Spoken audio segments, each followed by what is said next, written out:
ಸಖತ್ ಖಾರ ಬಣ್ಣ ಮತ್ತು ರುಚಿ ಆಚಿ ಚಿಲ್ಲಿ ಪೌಡರ್. ಸಿಎಂ 5 ವರ್ಷ ಕಂಟಿನ್ಯೂ ಆಗ್ಬೋದು, ಸಂಪೂರ್ಣ ಮಾಡ್ಬೋದು ಅನ್ನೋದು 5 ವರ್ಷ ಇರ್ತಾರೆ ಅಂತ ಅಂದ್ಕೊಂಡಿದ್ದೀನಿ. ಬದಲಾವಣೆ ಏನು ಸದ್ಯಕ್ಕಂತೂ ನಮಗಿರೋಂಥ ಮಾಹಿತಿಯಲ್ಲಿ ಏನಿಲ್ಲ.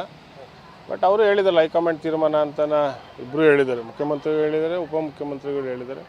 ಆದರೆ ನಮಗೆಲ್ಲ ಒಂದು ಕಡೆ 5 ವರ್ಷ ಇವರೇ ಇರಬೇಕು ಅನ್ನೋವಂಥ ನನ್ನ ವೈಯಕ್ತಿಕ ಅಭಿಪ್ರಾಯ. ನಿಮ್ಮ ತಂದೆಯವ್ರದ್ದು ಸ್ವಲ್ಪ ಸ್ಪೀಡ್ ಕಡಿಮೆ ಆಯಿತು ಅಂತ ಅನ್ನಿಸ್ತೀವಿ ಆಫ್ಟರ್ ಇನ್ಸಿಡೆಂಟ್. ಏನು ಸ್ಪೀಡ್ ಅಂದ್ರೆ ಏನು? KPC ಪ್ರೆಸಿಡೆಂಟ್ ಆಗಬೇಕು ಅನ್ನೋ ಥರದಲ್ಲಿ ಚರ್ಚೆಯಲ್ಲಿತ್ತು, ಅವೆಲ್ಲವೂ ಕೂಡ ಇದ್ವು. ಒಂಥರದೊಂದು ಸ್ಪೀಡ್ ಬ್ರೇಕ್ ಆಗೈತೆ. ಅಲ್ಲ, ಸ್ಪೀಡ್ ಬ್ರೇಕ್ ಅಂತ ಏನಿಲ್ಲ. ಈಗ ಅವ್ರು ಏನು ಕೆಲಸ ಮಾಡಬೇಕು ಮಾಡ್ತಾರೆ. ಈಗ ಅಪೆಕ್ಸ್ ಬ್ಯಾಂಕ್ ಚುನಾವಣೆಗೆ ಕಂಟೆಸ್ಟ್ ಮಾಡಿದ್ದಾರೆ. 29ನೇ ತಾರೀಕು ಚುನಾವಣೆ ಇದೆ ಅಪೆಕ್ಸ್ ಬ್ಯಾಂಕ್ದು. ಸೊ ಅದನ್ನು ಸ್ಪೀಡ್ ಗೀಡ್ ಅಂತ ಏನಿಲ್ಲ. ಅಧಿಕಾರ ಮಂತ್ರಿ ಇದ್ದಾಗ ಸ್ವಲ್ಪ ಜವಾಬ್ದಾರಿ ಜಾಸ್ತಿ ಇರುತ್ತೆ. ಈಗ ಶಾಸಕರಾಗಿದ್ದಾರೆ. ಸೊ ಇದರಲ್ಲಿ ನಿಮಗೆ ಸ್ಪೀಡ್ ಕಡಿಮೆ ಅಂತ ಅನ್ನಿಸ್ಬೋದು. ಬಟ್ ಅವ್ರು ಏನು ದಿನನಿತ್ಯ ಕೆಲಸ ಮಾಡಬೇಕು ಮಾಡ್ತಾನೆ ಇದ್ದಾರೆ. ಸರ್, ಈಗ ರಾಜಕಾರಣದಲ್ಲಿ ಪ್ರತಿನಿತ್ಯ ಪ್ರತಿಯೊಬ್ಬರು ಸಹ ಮಾತನಾಡ್ತಾರೆ, ಎಲ್ಲ ವಿಚಾರಗಳು ಮಾತಾಡ್ತಾರೆ. ರಾಜಣ್ಣ ಅವರು ಟಾರ್ಗೆಟ್ ಆಗ್ತಾರೆ ಈ ಒಂದು ಆಗಿರ್ಬೋದು. ರಾಜಣ್ಣವ್ರು ಟಾರ್ಗೆಟ್ ಆಗಿರೋದ್ರಿಂದ ಮಂತ್ರಿಗಿರಿ ತಪ್ಪಿರುವಂಥದ್ದು. ಇಲ್ಲ, ಸತ್ಯ ಹೇಳಿದ್ದೆ ಮುಳ್ಳಾಯ್ತಾ ಅಂತ.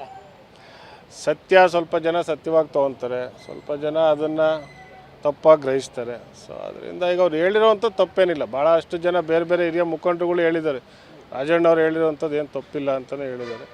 ಸೊ ಅದರಿಂದ ಅವತ್ತಿನ ಸಂದರ್ಭ ಹಂಗಿತ್ತು ಅಷ್ಟೇ. ಬೇರೆ ಬೇರೆಯವರೆಲ್ಲ ಮಾತನಾಡ್ತಾರಲ್ಲ, ಅದು ಯಾವುದು ಕಾಣಿಸ್ತಾ ಇಲ್ಲ ಅಂತ ರಾಜಣ್ಣ ಮಾತನಾಡ್ತಾರೆ. ನಿಮ್ಗೆ ಗಮನಕ್ಕೆ ಬರ್ತದೆ ಬೇರೆಯವ್ರು ಮಾತಾಡೋದು? ನೋಡಿ, ಈಗ ಕಾಣಿಸುತ್ತೆ ಕಾಣಿಸಲ್ಲ ಅಂತಲ್ಲ. ಈಗ ಕಾಂಬ್ಳೆ ಕಣ್ಣವ್ರು ಕಾಣೋದೆಲ್ಲ ಹಳದಿ ಅಂತ ಹೇಳ್ತೀವಿ. ಸೊ ಅದರಿಂದ ಏನು ಮಾಡೋಕ್ಕಾಗೋದಿಲ್ಲ. ನೋಡೋಣ. ಸ್ವಪಕ್ಷೀಯರಿಂದನೇ ಟಾರ್ಗೆಟ್ ಆಗ್ಬಿಟ್ರಲ್ಲ ಅಂತ ಮತ್ತೆ ಬರ್ತೀವಲ್ಲ ಬಿಡಿ. ಈಗ ಯಾಕೀಗ ಸ್ವಪಕ್ಷದಿಂದನೇ ಆಗಿದ್ರೆ ಮತ್ತೆ ಇನ್ನೊಂದು ತಿಂಗಳು 2 ತಿಂಗಳು ರೀಶಫಲ್ ಆದಾಗ ಖಂಡಿತವಾಗಿ ರಾಜಣ್ಣವ್ರು ಮತ್ತೆ ಮಂತ್ರಿ ಆಗ್ತಾರೆ. ಬಟ್ ಕಮ್ಯುನಿಟಿಗಂತೂ ಬೇಜಾರಾಗಿದೆ, ಸತ್ಯ ಅಲ್ವಾ?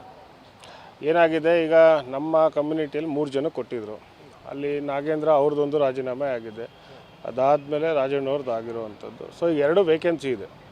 ಈಗ ಸತೀಶ್ ಅವ್ರು ಒಬ್ಬರೇ ಇರೋವಂಥದ್ದು. ಸೊ ಅದಕ್ಕೆ ಈಗ 2 ನಮ್ಮ ಕಮ್ಯುನಿಟಿದೇ ಆಗಿರೋದ್ರಿಂದ ಸೊ ಸಹಜವಾಗಿ ಜನಾಂಗದಲ್ಲಿ ಅದು ಸ್ವಲ್ಪ ಬೇಜಾರಾಗಿದ್ದಾರೆ. ಇಲ್ಲ ಅಂತ ನಾನೇನು ಹೇಳೋಕ್ಕೆ ಹೋಗೋದಿಲ್ಲ. ಬರ್ತಾರೆ. ಸಿಎಂ 5 ವರ್ಷ ಕಂಟಿನ್ಯೂ ಆಗ್ಬೋದು, ಸಂಪೂರ್ಣ ಮಾಡ್ಬೋದು ಅನ್ನೋದು 5 ವರ್ಷ ಇರ್ತಾರೆ ಅಂತ ಅಂದ್ಕೊಂಡಿದ್ದೀನಿ. ಬದಲಾವಣೆ ಏನು ಸದ್ಯಕ್ಕಂತೂ ನಮಗಿರೋಂಥ ಮಾಹಿತಿಯಲ್ಲಿ ಏನಿಲ್ಲ. ಬಟ್ ಅವರು ಹೇಳಿದ್ದಾರೆ ಹೈಕಮಾಂಡ್ ತೀರ್ಮಾನ ಅಂತನ ಇಬ್ಬರು ಹೇಳಿದ್ದಾರೆ, ಮುಖ್ಯಮಂತ್ರಿಗಳು ಹೇಳಿದ್ದಾರೆ, ಉಪಮುಖ್ಯಮಂತ್ರಿಗಳು ಹೇಳಿದ್ದಾರೆ. ಆದರೆ ನಮಗೆಲ್ಲ ಒಂದು ಕಡೆ 5 ವರ್ಷ ಇವರೇ ಇರಬೇಕು ಅನ್ನೋವಂಥ ನನ್ನ ವೈಯಕ್ತಿಕ ಅಭಿಪ್ರಾಯ. ನಿಮ್ಮ ತಂದೆಯವ್ರದ್ದು ಸ್ವಲ್ಪ ಸ್ಪೀಡ್ ಕಡಿಮೆ ಆಯಿತು ಅಂತ ಅನ್ನಿಸ್ತೀವಿ ಆಫ್ಟರ್ ಇನ್ಸಿಡೆಂಟ್. ಏನು ಸ್ಪೀಡ್ ಅಂದ್ರೆ ಏನು? KPC ಪ್ರೆಸಿಡೆಂಟ್ ಆಗಬೇಕು ಅನ್ನೋ ಥರದಲ್ಲಿ ಚರ್ಚೆಯಲ್ಲಿತ್ತು, ಅವೆಲ್ಲವೂ ಕೂಡ ಇದ್ವು. ಒಂಥರದೊಂದು ಸ್ಪೀಡ್ ಬ್ರೇಕ್ ಆಗೈತೆ. ಅಲ್ಲ, ಸ್ಪೀಡ್ ಬ್ರೇಕ್ ಅಂತ ಏನಿಲ್ಲ. ಈಗ ಅವ್ರು ಏನು ಕೆಲಸ ಮಾಡಬೇಕು ಮಾಡ್ತಾರೆ. ಈಗ ಅಪೆಕ್ಸ್ ಬ್ಯಾಂಕ್ ಚುನಾವಣೆಗೆ ಕಂಟೆಸ್ಟ್ ಮಾಡಿದ್ದಾರೆ. 29ನೇ ತಾರೀಕು ಚುನಾವಣೆ ಇದೆ ಅಪೆಕ್ಸ್ ಬ್ಯಾಂಕ್ದು. ಸೊ ಅದನ್ನು ಸ್ಪೀಡ್ ಗೀಡ್ ಅಂತ ಏನಿಲ್ಲ. ಅಧಿಕಾರ ಮಂತ್ರಿ ಇದ್ದಾಗ ಸ್ವಲ್ಪ ಜವಾಬ್ದಾರಿ ಜಾಸ್ತಿ ಇರುತ್ತೆ. ಈಗ ಶಾಸಕರಾಗಿದ್ದಾರೆ.